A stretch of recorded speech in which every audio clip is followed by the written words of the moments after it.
Welcome back to the No New Friends podcast. I am joined by a very, very special guest. He is a YouTube sensation, if you will. I'd like to think he's the next Mr. Beast. We also have sophisticated gentlemen helping me out with this interview, but we've got the Cinema Snob with us, Brad. Brad, how are you doing this evening tonight? Oh, wow, how are you? Let me try that again. Good. How are you doing this evening? Doing good now that I found out I'm a sensation. I'm going to tell my wife, like, see, I told you. I'm still trying to convince my wife that I'm a sensation, but, you know, she won't let me even try to show her, you know. Anyway, Alex, cut that out. So Brad's got a YouTube channel, the Cinema Snob, or Stoned Gremlin Productions. And Brad, you review these super obscure movies. And then some mainstream. How did this all get started for you? A lot of free time. Let's see, YouTube wasn't that old when we started, and so there wasn't a lot at the time in terms of shows like mine that focused on at the beginning of my show focused on like a lot of Italian horror, a lot of like extreme horror films, or like obscure like pornos as well. There weren't a lot then that was focusing on that, and I grew up a big horror and exploitation guy, so I kind of wanted to do something that basically showed off my collection, like, because a lot of those I had owned. They were part of my DVD collection.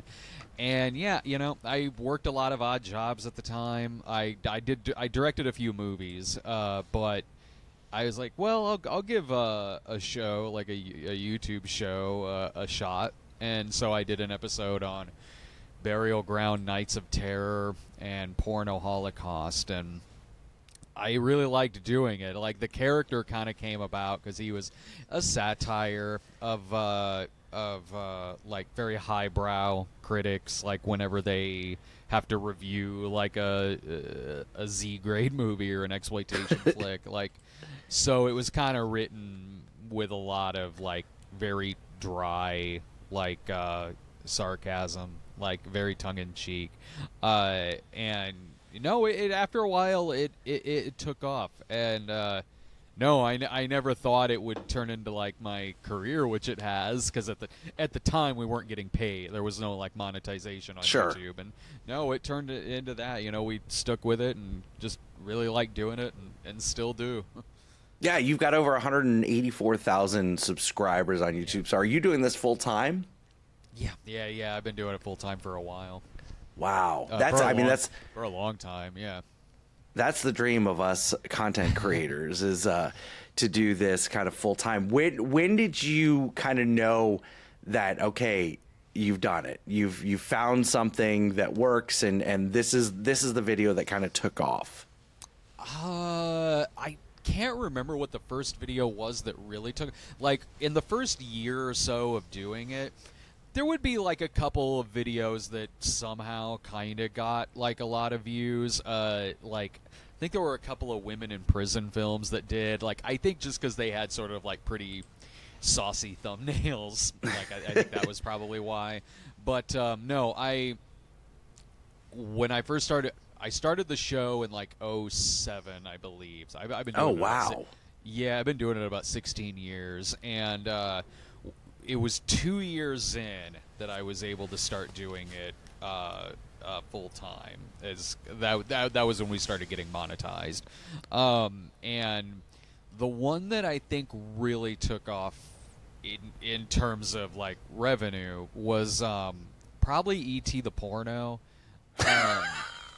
That's kind of one of the main ones I'm known for, is E.T. the Porno, because that was the year that I got picked up to be on Channel Awesome, which at the time was That Guy with the Glasses, and that was the first video of mine that was put up, was E.T. the Porno, and yeah. So was it porn with E.T., or was E.T. just a prop in this? I've never seen this or heard of it. Oh well, there's it's an Austrian porno that takes place in like the Victorian age, and there's an alien who comes down, and basically they all like having sex together, like, and it's someone in this like very haunting looking ET costume, where the mask is kind of okay, like you can tell what it's supposed to be, but the rest of the body kind of looks like trash bags. And I guess in Victorian times, like, that's hot stuff. They were all about that. Yeah, like, so that one was, that was when I started doing this as my job. Like, that was the one that got a lot of early hits. That's amazing. You watched Scott's biopic. Stop it! You know, I was going to make that joke, Ryan. You know, you're just a guest here too, buddy, all right? You let me make the jokes. No, I'm just kidding. You're funny. Now, you do a lot of mainstream stuff, too. You know, I'm saying, of course, Barbenheimer took the world by storm this summer. Yeah. What... Marvel has kind of taken over cinema. Sure. A lot of people think that Marvel has ruined the theater-going experience or cinema. What are your thoughts on that? No, I think more so streaming is hurting it as far as that goes. If anything, for a while, maybe not in the past year, because quality's kind of gone down a little bit, but right before then, it was, you know, as much as those movies never made my like top 10 list at the end of the year by any means, they were doing really well at the box office, and there would be a lot of them that worldwide would make near, if not $1 billion. So they were pretty good for movie theaters. But lately, yeah, it is hurt quite a bit by both streaming, and there's too many damn movies. Like, there's no blockbuster season. It's just year round. Yeah. There's some tentpole movie every single weekend. Some blockbuster where back to back to back, you'll have movies that have like these $300 million where they're all just defeating each other in terms of screen time, in terms of what people are going to go see, because usually people aren't going to go see all of them. They're going to maybe pick a couple, whereas a lot of them they probably would go see if there weren't as many of these damn things. And sure, it doesn't help that more often than not they're kind of mediocre. But then, you know, a great blockbuster will come out, like the most recent Mission Impossible, which I thought was awesome. But, you know, it's kind of drowned out by a lot of other big franchise movies and ones that aren't very good, like the recent Indiana Jones. But no, I hope it slows down quite. I mean, aside from the strike that's going on, like, I hope it. We can't slow down much more than that. Yeah, taking that out of the equation, like once like things do start coming back. No, I hope that they do slow down just for the sake of saving movie theaters, so that movies can kind of go back to actually feeling special again. Yeah. Sophisticated gentlemen, questions for the Cinema Snob.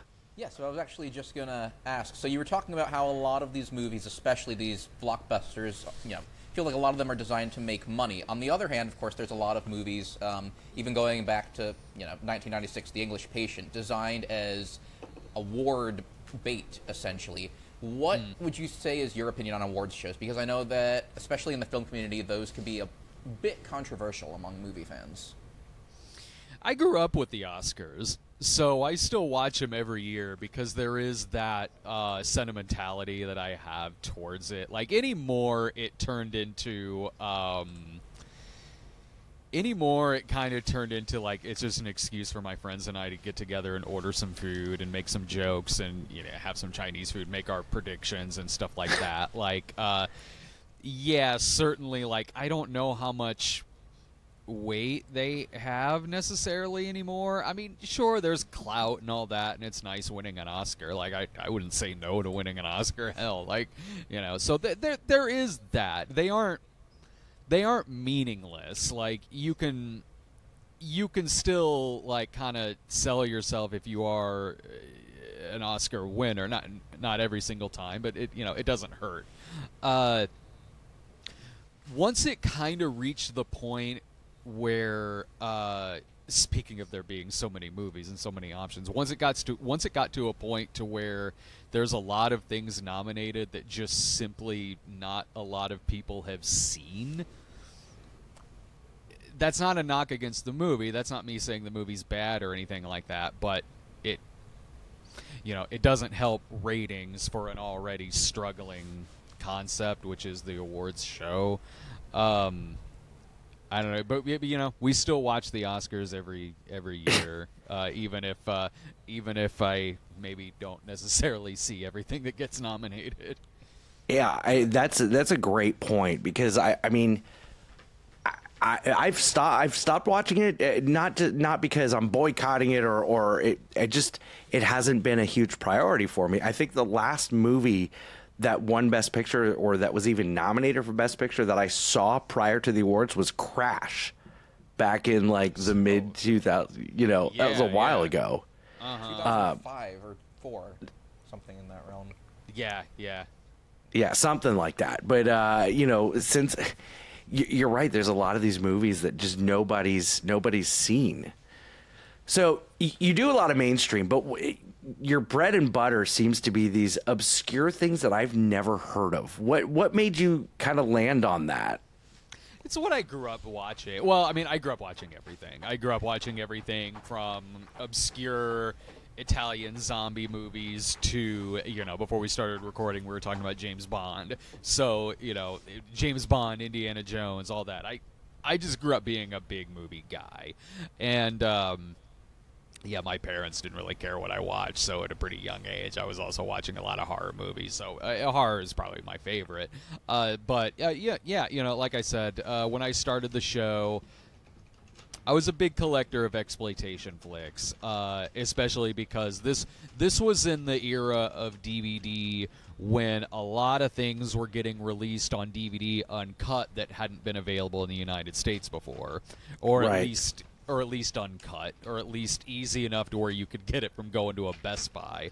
Like, that was an awesome era where you could go to Best Buy and pick up, like, Hell of the Living Dead from Bruno Mattei on DVD, It was great. I like the $5 Walmart bin. That was amazing. Because every single one of them had pieces and Embryo with Rock Hudson, like House by the Cemetery. They always had those. Those were always cool to dig through as well. So there wasn't a lot of shows on YouTube that there were some, but there weren't a lot that like really focused on a lot of those movies. So I wanted to do that, and the show, you do a show like that as long as I have, it's like 16 plus years. It's certainly got to evolve. Like, a lot of things have to evolve, like how you portray the character, your delivery, and also the kinds of movies that get featured. So over time, I would do stuff like, Stop or My Mom Will Shoot, or the Sex and the City movies or something like that. I would spotlight stuff that when the show started it would not be featured. Like it wouldn't be featured on there. Kind of in that same vein, are there any movies that you saw for the channel that really surprised you, either positively or negatively?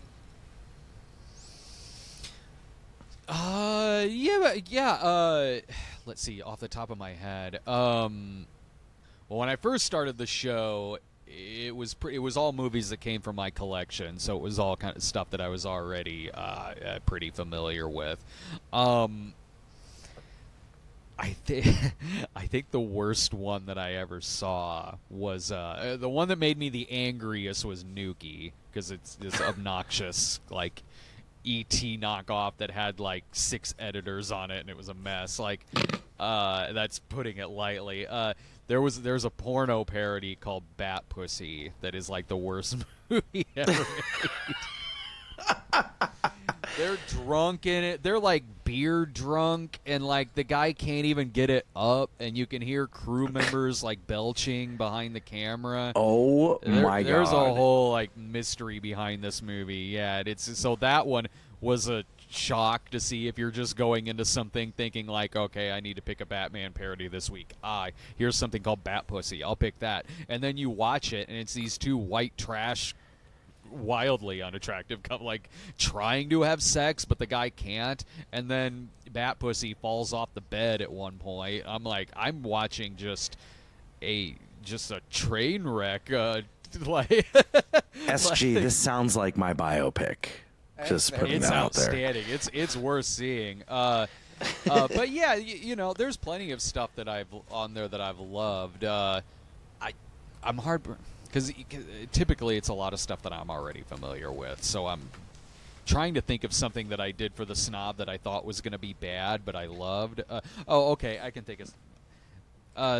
There was a really bad movie quite a while ago that I reviewed, and it was a movie. It was about a talking vagina, and it was called Chatterbox. Get it? The movie, Ryan, a vagina is something that women have in place of a penis. Thank you, Mr. Maffei. Thank you. You're welcome. You're welcome. Oh, well, this movie will teach you everything and more. And so her vagina talks, but it's got this really annoying voice, and it's not. The funniest part about it's the title. So that episode did pretty well. So then I found out that movie is actually a remake of, I think it's a French movie. It's a remake of a movie called Pussy Talk. Just a coincidence both answers I give have that word in the title, but this movie Pussy Talk, it was actually, I went into it thinking it was going to annoy me as much as Chatterbox did, but it was actually pretty good. Like, it was really like stylish and like kind of this cool avant-garde like dark comedy. Like, I enjoyed it like that. I remember that one being kind of a surprise. So I gotta be honest with you. I'm a little bit disappointed. I'm going through all these videos that you've done, and I mean, it's impressive. You've never done Santa Jaws, and there's a whole. I haven't seen Santa Jaws. Oh my gosh, there is a whole just genre of bad shark movies. They usually air during Shark Week on Sci-Fi Channel, and they are so bad. Mm-hmm. So I challenge you to get more sharks in your repertoire. I should. I've got friends who work on them, and my buddy of mine, my buddy Ryan, he's co-written some movies with me. He directed the Snob movies and some other stuff that we did. He's the editor on the Sharknado movies. So like, really, yeah, he edited them, and so some of these shark movies I have to double check and be like, do I know anyone who's worked on this? Now, Sharknado is not a bad movie. Sharknado is fantastic. Fun, yeah. All of them are. I mean, they're fantastic because they're so bad. The acting is so bad, but that was on purpose. I mean, I heard interviews with Ian Zierling where it was like, no, we wanted to take it super serious, and that just kind of added to the comedy of it. Yeah, certainly. Like, because you have actors like him, and the actors are playing it straight, but they know, like, at the end of the day, the movie is a comedy, but the actors are, purposefully acting like, they're not, winking too much at the camera. And what those movies do well is they always keep the action going. Like, right. You can find a lot of those VOD shark movies or movies like that, or mockbusters. You can find some where it's just kind of sold on a title, and then the movie itself is just like a lot of like technical dialogue and really rambly conversations, and like nothing much happens in them.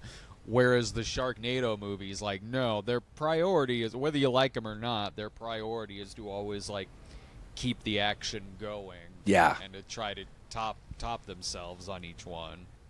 And to shove as many cameos down your throat as that possible. Too, yeah. Mm-hmm. Sophisticated gentleman, have you seen any of the Sharknado movies, or is that below you? I wouldn't necessarily say it's below me. I just haven't. And I mean, there's just so many things out there to watch. It's hard to pick and choose. But I mean, well, and if you're you're busy, you're a professor, you're a college professor, you're like a big deal. So I know it's tough to, like, if you have time for one movie, you're not going to, Sharknado's not going to be your first choice. Now, speaking though of movies that I personally would choose, I know before we started the interview, Brad, you and I were talking about an upcoming video you have about the year in cinema of 1962. I saw on your YouTube you've got one on 1961. What can you tell us about those videos? Those are my favorite things to do. Those it started out over on my channel where I was like, I'm going to go through all of the releases of like this was in 2020, so I was like, I'll tie it in with the 40th anniversary of 1980. So I was like, I'm going to go through all the movies of 1980 and just kind of spotlight them briefly for, like, you know, anywhere from 1 to 3 minutes. And yeah, it's just kind of this trek, like kind of in chronological, by month at least, like, because sometimes like release dates can kind of vary depending on what site you're looking at, but I try to go in order of when the movies were released, at least when they were released here in the States. So I did that for 1980 and it went over really well. So then in 2021 I did 1981, 2022, 1982. So I did those, and they started going over so well, I was like, you know what, I'll go back to the 60s and start doing those as well. So I started with 60, 61. They're not quick to get through, but they're quicker because there's less movies then. And sometimes there's only a little bit of, like, footage to work with on certain movies. Yeah, so the first few of those are over on my channel, and I was looking for something to that I could make that would be on the Channel Awesome YouTube page. So I was talking to him and be like, you guys want the year-long videos? So now those are also featured on the Channel Awesome YouTube channel.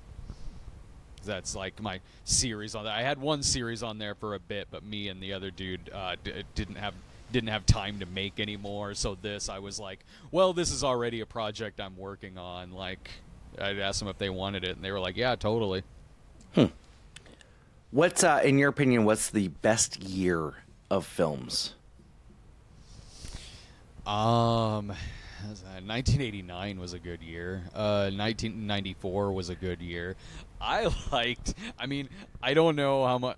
I just did 1983 in film, and 1983, like, it does tend to get, like, it's not usually considered to be one of the best years of movies in the 80s, but going through it, I really liked 1983 in film because the movies... You had a cinematic masterpiece in Jaws 3D in 1983. Okay. So that's part of it, because like the bad movies in '83 are like my kind of bad movies, because '83 has a lot of the 3D movies, and right. I love like '80s 3D. Like, so it had a lot of those.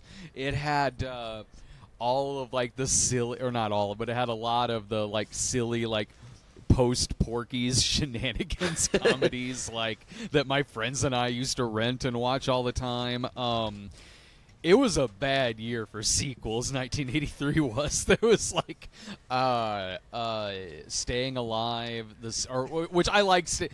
Staying Alive is fun as hell. That I'm like, that's a bad movie, but it's totally watchable. It's really entertaining. So 83, like, even some of the bad movies were still like really entertaining. But no, like, for other like sequels, like 83 had The Sting 2, Smokey and the Bandit 3, Boogeyman 2. Like, it had some bad sequels in 83. So I don't know. That kind of hit like some of that kind of hit my sweet spot a little bit. You had some classics in 1983 though. Scarface, The Outsiders. Oh yeah, there's legit great movies in 83. Yeah. Yeah, I mean, every year has some great movies in it. Like A Christmas Story. Yeah, Christmas Story was in 83. I believe. Yeah, Terms of Endearment. Terms of Endearment came out in 83. the top movie was Return of the Jedi. Of course. Flashdance was a big hit in '83. What's interesting is if you Google films in 1983, the fifth thing down is your video. Oh, that's cool. Yeah. Nice. I can dig it. And I love Cold War movies, and there are a ton of Cold War movies. It doesn't even matter the genre. Like, it could be a comedy, like Survivors or something like that. It could be a comedy or obviously like an action movie, but then also like a lot of the like nuclear scare movies of that, like The Day After and Testament, like movies about what happens when the bomb drops. Like, there was a lot of those in '83, and '83 also had like the Italian, like had a lot of the Italian Mad Max knockoffs. I'm looking at 1989 also. 1989 was a fantastic year. That's a legit great year. I mean, Back to the Future Part 2, which I love Back to the Future Part 2. Little Mermaid, Michael Keaton's Batman, Dead Poets Society. Yeah. Yep. Last Crusade came out that year. I mean, just a hell of it. Both years, great years, both of them. Yeah. Sophisticated Gentleman, what's years that end in 9 are some of the best years for movies, like 1939, 69, 2019, 89. Oh, you're 69, definitely. Yeah. 69. It was a very. I mean, that sounded like I was making a dirty joke, but no, I wasn't. Sophisticated Gentleman. 69 is also a sexual innuendo. I completely. Okay. Thank you, Mr. I was 100% agreeing with you.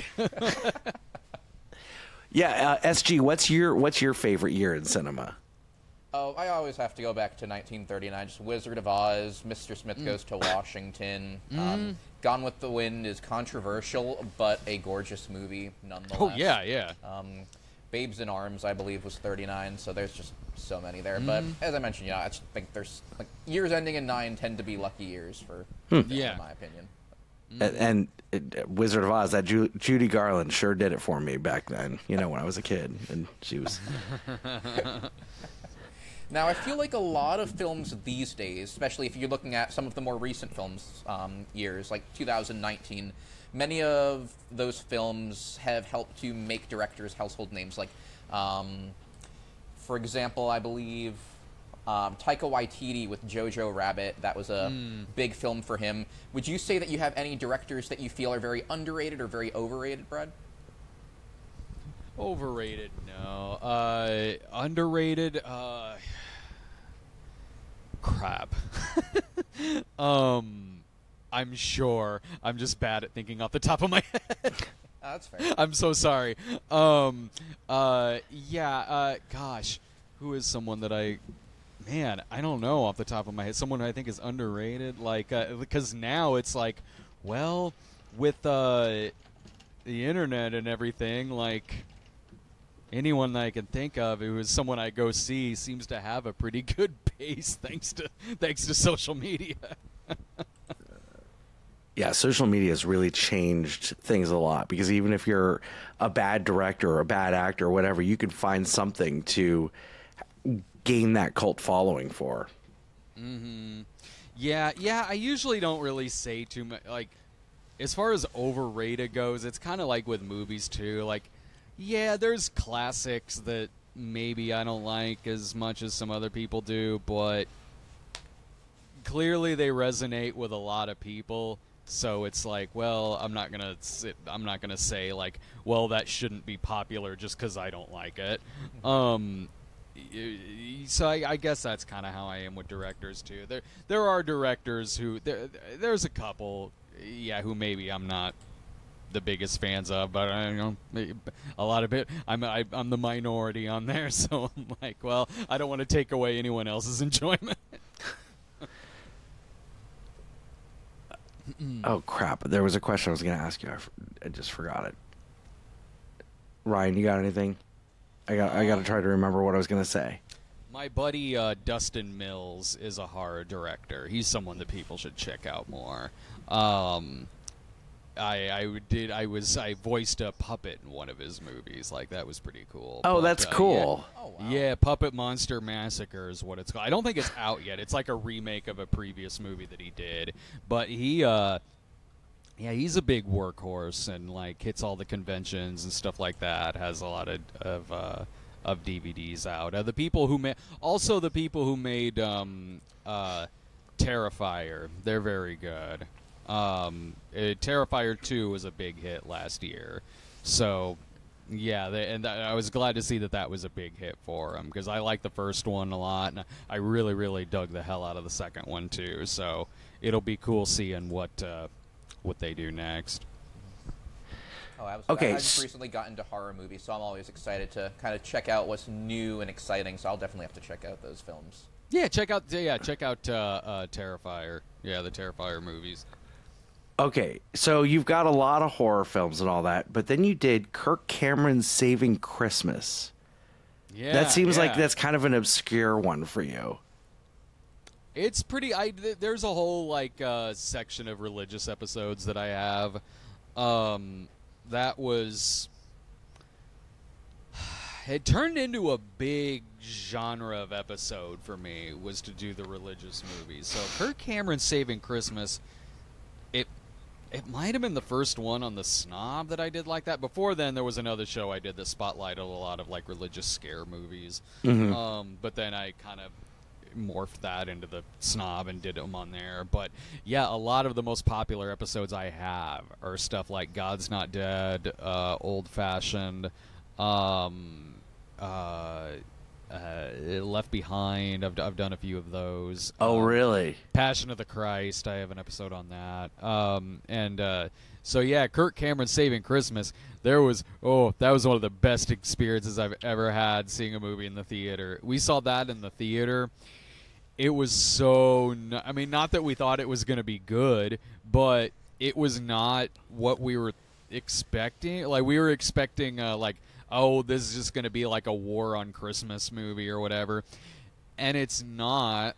It's really just kind of a glorified Christmas party that Kirk Cameron's doing with his family, and like loosely connected a plot into it. Like, it's just about his stupid brother-in-law like being a bummer on Christmas. So Kirk Cameron takes him to his car and just tells him to cut his shit out.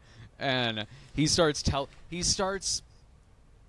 bizarre because it's like you're watching a conspiracy theory documentary, but it's about Christmas, like where the guy is sitting in his car. That sounds about right. It is like his brother-in-law is just like, oh man, like all this like materialism stuff. Oh, what does this have to do with Christmas and Jesus and all that? So it's Kirk Cameron connecting like snow globes and Santa and a bunch of stuff to like the birth of Jesus, right down to saying like your stack of presents looks a lot like the skyline of the New Jerusalem. Like it's stuff like that. And like he tells him about like how Saint Nick at the Council of Nicaea is like, no, he was a badass, man. He went to a tavern and heard people were talking shit about Jesus and then just dragged him outside and kicked the shit out of him. Like, wow. And so it's like you're watching that.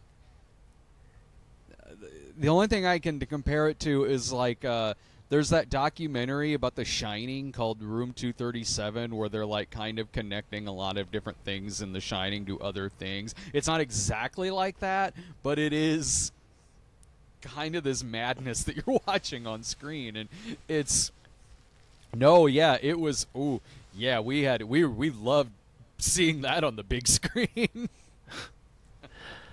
That sounds like an experience. I mean, that sounds like what I imagine Scott's house at every Christmas to be. Yeah. The plot is... Oh, go ahead. Go ahead. No, go ahead. Oh, no. The plot is wrapped up 45 minutes into the movie, and then the rest of it is just a mixture of them having, like, a dance-off, and Kirk Cameron does the worm. There's, like, 10 minutes of... Yeah, he does the worm, and there's, like, 10 minutes of ending credits, and... Oh, my goodness. With bloopers. Oh, there are. Okay, so there are bloopers, post-credit scene, because now everything's got to have a post-credit scene. Oh, it does. It's one of the characters in the movie rapping about Kirk Cameron. No. He's like, he's freestyling. He's freestyling and beatboxing about Kirk Cameron. Brad, the best part of this video, and I haven't seen the video, but the best thing, the very first comment that I see, because you've got over almost 3,000 comments. Am I the only one who? Yeah. Am I the only one who thinks Talking Vegetables could do a better job at promoting Christianity than Kirk Cameron? They do, yeah. Amazing. SG, you were going to say something? Oh, I was just saying that I was hoping the post-credit scene would lead into the Kirk Cameron Saves Easter. I wish. I wish he did something like that. Because I think, the movie probably did well, because it could not have cost much. It's just like his family having a Christmas party and his brother's being an asshole in the car. So it couldn't have had that big of a budget. And there were a lot of people going to, once word got out about the movie, there were people who were going to see it, just out of curiosity. It probably did well on video. I know I bought it when it hit Walmart. So, okay, Brad, you've got a ton of videos on there, and you've got, almost 200,000 followers on YouTube. What's your favorite video that you've put out? I really do like the year-long videos, 1983 in film, all of those. That's my favorite series that I've done. Granted, a lot of those are over on Channel Awesome, but as far as videos that are maybe a little more approachable, in that the year-long videos are 4 hours long. So if you want something that's shorter than Once Upon a Time in America, the Miss Velma episode that I did, that one, usually when I hear about someone showing one of my videos to someone for the first time, usually they pick the Miss Velma's Christmas, which is this bizarre public access TV special with this evangelist who dresses up on fires live ammunition on stage at balloons and shit because it's Christmas. And there's deformed puppet animals. Nothing says Christmas like the Second Amendment on stage. Yeah, and that was a hell of a find when I stumbled across that. There was the bizarro stuff like that is people tend to watch first. There was another one I did called Fun in Balloon Land that a lot of people like a lot. Do you have a least favorite? Do you have one that you just wish you could get rid of? Any of our earlier stuff. For everyone who does this for a living, and even people who don't, they'll all, if you've been doing it for a long time, they'll all say yeah, it's my early episodes. Oh yeah. Because they're always awkward. The timing isn't quite there. I mean, in my case, I had acting experience, but not a lot of comedy acting experience. A lot of the acting I did beforehand, it was always something pretty dark. Usually I was a villain in all of them.